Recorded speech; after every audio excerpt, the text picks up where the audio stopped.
خاوتي خواتاتي مساء عليكم bonsoir tout le monde اهلا وسهلا مرحبا بكم يا جماعه الخير ازول الفلاون. Voilà, c'est la fin de la Coupe du Monde, une grande finale, énorme finale. Pour les amoureux du football n'ont pas été déçus. Je pense que c'est l'une des meilleures finales de Coupe du Monde à laquelle j'ai pu assister télévisuellement. J'ai pas eu l'honneur encore ni le plaisir d'assister à une finale de Coupe du Monde physiquement, mais télévisuellement c'est franchement la meilleure finale de Coupe du Monde depuis ma tendre jeunesse. La première finale de Coupe du Monde dont je me souviens, c'était 94, Italie-Brésil. Il n'y avait pas de but, mais elle était très tendue, magnifique. Depuis 94, je n'ai jamais raté une seule finale de Coupe du Monde. Moi, je suis jeune, hein. J'avais 10 ans à l'époque, en 94, donc voilà. J'anticipe les commentaires, les collègues. Ah, mais il était où avant qu'il ait 94? Il savait pas que le football existait? Non, mais tiens, c'est réel, quoi. Depuis 1994, je suis le football depuis l'âge de 10 ans. Franchement, une belle Coupe du Monde. Exceptionnelle Coupe du Monde. Bravo au Qatar. Magnifique organisation. Corrompu, pas droit de l'homme, exploitation des ouvriers, des migrants. Oui, je suis d'accord. Mais excellente Coupe du Monde à tout point de vue. Des beaux stades, une belle cérémonie de fin, une belle cérémonie d'inauguration. On n'aura vécu que des bons moments. Cette Coupe du Monde, elle nous aura fait oublier les lourdeurs du quotidien et la sinistrose de notre vie et de nos problèmes. Et les problèmes de notre sacrée vie d'Algérienne et d'Algérien. Tout le monde a des problèmes, mais je pense que quand on est algérien et algérien, quand on est opposant algérien, journaliste indépendant algérien, exilé politique algérien, je pense que la vie est beaucoup moins rose que pour les autres êtres humains qui habitent cette planète. Magnifique finale, Argentine-France, bravo pour Messi, j'étais très heureux pour Messi, mais voilà, sur les Champs-Élysées, il n'y a pas eu de fête. Il y a eu des rassemblements très sympathiques, beaucoup de policiers, mais beaucoup de supporters Les Français ont de quoi être fiers, ils ont une très belle équipe, ils en sont battus jusqu'au bout.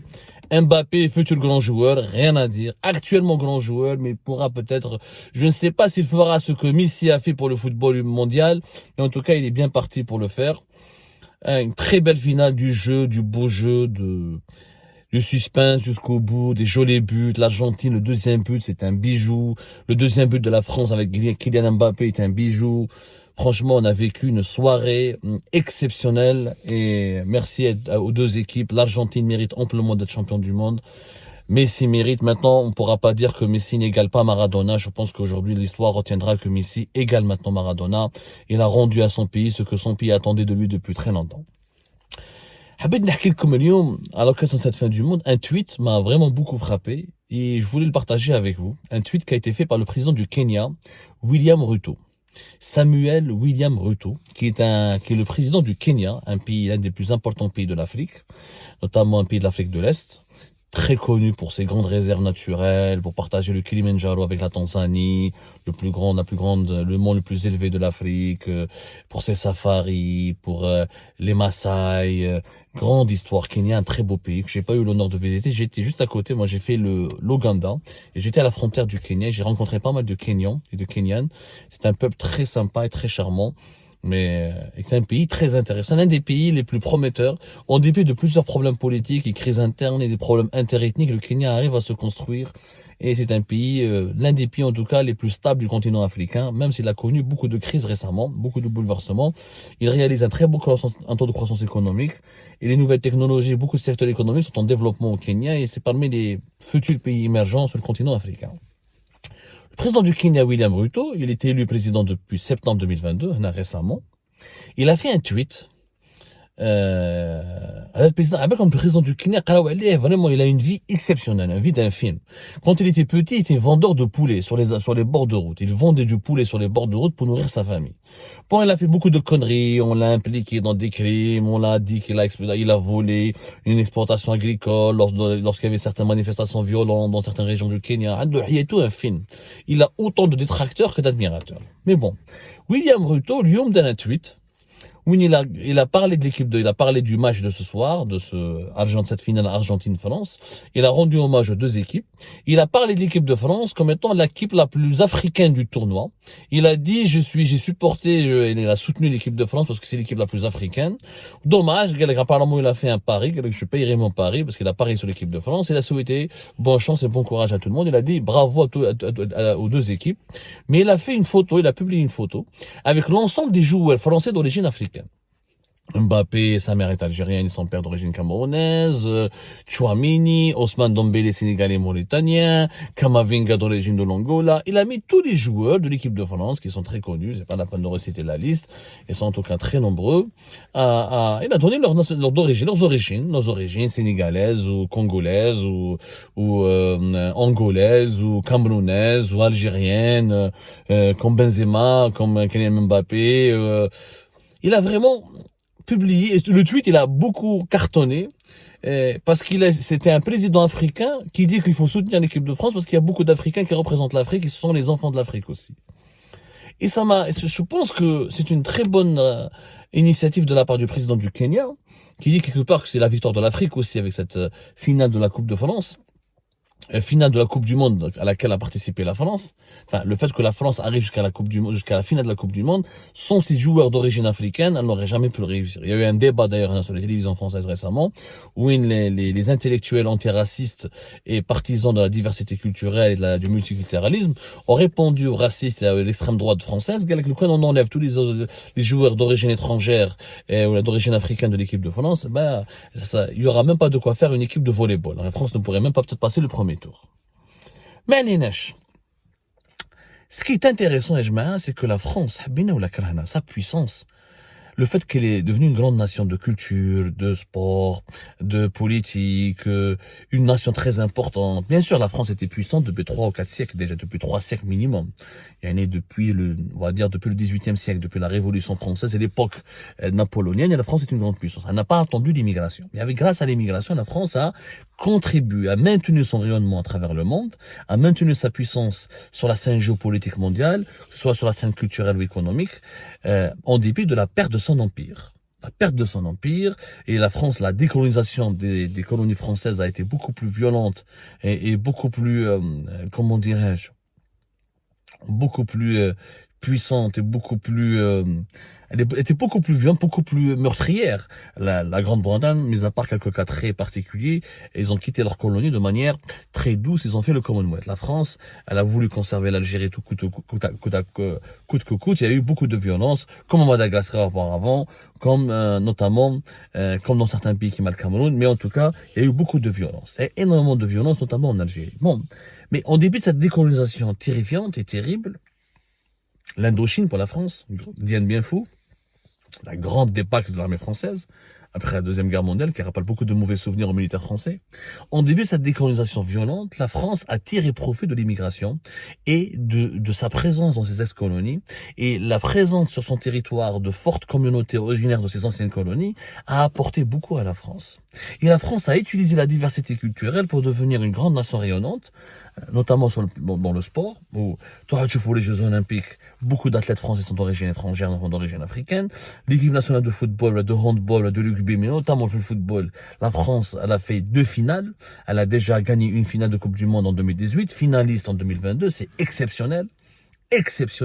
Finaliste en 2006, elle gagne la Coupe du Monde en 1998. Durant ces 20 dernières années, la France, durant ces 20 ou 25 dernières années, elle s'est imposée comme l'une des plus grandes nations de football. Ces clubs forment des grands joueurs, les grands joueurs français qui font le bonheur des plus grandes écuries sportives de l'Europe. Et la France, grâce à son multiculturalisme, qui n'est pas assumé politiquement. Les politiques français ne veulent pas assumer ce multiculturalisme. Souvent, il est diabolisé. On parle d'islamo-gauchisme, de communautarisme. Mais la France a tiré énormément profit de la diversité ethnique et culturelle de sa population. C'est cette notion que l'Algérie n'a pas encore comprise. حنا في بلادنا مازلنا الشعب الجزائري il est arabe musulman حبس هنا. عبالكم nous avons de grandes communautés d'immigrés de l'Afrique subsaharienne. Si nous pouvions intégrer et accueillir كيفاش نقولوا سمحوا لي voilà, juste pour allumer la lumière, c'est avec combien il y a au moins en ce moment 100 000 migrants subsahariens qui séjournent de manière irrégulière sur le territoire national en Algérie. Des gens du Niger, du Sénégal, surtout du Niger et du Mali, qui viennent régulièrement, qui sont chassés, qui reviennent, et ceux qui sont chassés sont remplacés par d'autres qui arrivent. L'Algérie n'a jamais voulu accueillir ces migrants africains. Ces migrants africains pourtant, ces migrants subsahariens, parce que nous sommes africains, attention, ces migrants de l'Afrique subsaharienne, quand ils s'installent en Algérie, ils font des métiers, ils pratiquent l'agriculture, les métiers du BTP, les métiers de la plomberie, les artisans, etc. C'est l'Algérie était intelligente, elle avait une politique intelligente. Elle devait les naturaliser. Si on a fait une politique pour les accueillir, pour les naturaliser, pour les scolariser, pour les intégrer dans notre culture, dans notre nation, entre guillemets, dans l'espace national. Puis Taman al-Assad, par exemple, il y avait des expériences très intéressantes. Taman al-Assad, à la base, comme j'ai fait plusieurs reportages à Taman al-Assad, il y a 48 langues africaines qui sont parlées. Le Hausa, le Bambara, le Wolof, parce qu'il y a beaucoup de migrants subsahariens qui viennent de l'ensemble des pays de l'Afrique subsaharienne, notamment de l'Afrique de l'Ouest, et qui restent en Algérie, du Sénégal, du Burkina, du Niger, du Nigeria, même du Bénin, qui passent là-bas, qui séjournent là-bas, qui travaillent, ils gagnent de l'argent, vont aller vers le nord pour essayer d'atteindre l'Europe. Certains renoncent à leur rêve européen, ils s'établissent à Taman al-Assad, même sans papier, ils travaillent, ils gagnent leur vie, ils envoient de l'argent à leur famille. Ces communautés africaines, si l'Algérie avait su comment les attirer, les intégrer, adopter une politique en leur faveur, pour une politique d'accueil, une véritable politique d'immigration. L'Algérie n'a pas encore compris qu'elle est condamnée à devenir une terre d'immigration. Pas uniquement une terre d'immigration. C'est-à-dire, l'Algérie ne pourra pas qu'exporter les immigrés vers l'étranger, mais elle va accueillir pas mal des étrangers sur son territoire. À cause du changement climatique, les populations qui fuient la sécheresse, qui fuient les conséquences des réchauffements climatiques en Afrique subsaharienne, les crises de famine, les crises politiques et les crises sécuritaires. L'Algérie, si elle savait comment utiliser ces nouvelles énergies humaines, cette démographie, ces atouts démographiques. Imaginez combien de jeunes joueurs algériens d'origine du Nigeria, ou là du Congo, ou là du Sénégal, ou là du Bénin, ou là du Mali que l'Algérie pourrait former. Combien d'ingénieurs, combien d'enseignants, combien de peintres, combien d'informaticiens, combien d'agriculteurs, combien d'artisans on peut tirer, on peut former, accueillir dans notre propre pays. Exactement comme la France a fait avec ses populations africaines qui ont émigré et qui se sont établies sur son territoire. Regardez le résultat aujourd'hui. Les joueurs d'origine africaine de l'équipe de France, comme l'équipe de France ne marche même pas huitième de finale. Et tout le monde, même les commentateurs sportifs français les plus affûtés le disent et le reconnaissent. Il est temps que l'Algérie, comme elle s'est ouverte vers sa diaspora à l'étranger, et elle essaie de récupérer sa diaspora installée à l'étranger, pourquoi ne pas faire une politique d'immigration bien intelligente en Algérie pour récupérer ces énergies vives de l'Afrique subsaharienne qui veulent tous aller en Europe alors que l'Europe ne peut pas tous les accueillir, elle ne veut plus les accueillir parce qu'il y a un grand débat sur l'immigration en Europe et les Européens sont hypocrites. Quand ils prennent les meilleurs cerveaux de l'Afrique, ils sont contents, mais pour prendre la misère de l'Afrique, ils sont pas contents. يا خويا علاش ما نديروش حنا chez en Algérie, notre territoire il est grand. 45 millions d'habitants, l'Algérie pourrait être peuplée minimum par 200 millions d'habitants. Nous sommes le plus vaste pays du continent africain, l'un des 15 grands territoires du monde. On peut accueillir beaucoup de gens, on peut les faire travailler. Il y a de quoi exploiter 1000 opportunités sur le vaste territoire national, notamment dans le domaine agricole, le BTP, l'artisanat et les travaux manuels et d'autres métiers. Et ces migrants subsahariens pourront rester en Algérie, se marier en Algérie, faire des familles en Algérie et donner naissance demain, après-demain à de futurs Algériens qui pourront contribuer au rayonnement de l'Algérie sur la scène sportive, culturelle, politique ou la économique. La diversité culturelle, le multiculturalisme d'un pays, d'une nation est une force, est un atout majeur, est un capital précieux qui permet le rayonnement et l'enrichissement d'un pays dans tous les secteurs. Voilà la conséquence et la leçon que doit absolument apprendre de cette finale France-Argentine. Et je salue le bon sens et la lucidité du président du Kenya, William Ruto, qui a bien compris que la France, grâce à ses Français d'origine africaine, elle est puissante, et elle est rayonnante, et elle compte, et elle est influente sur la scène sportive comme elle est aujourd'hui.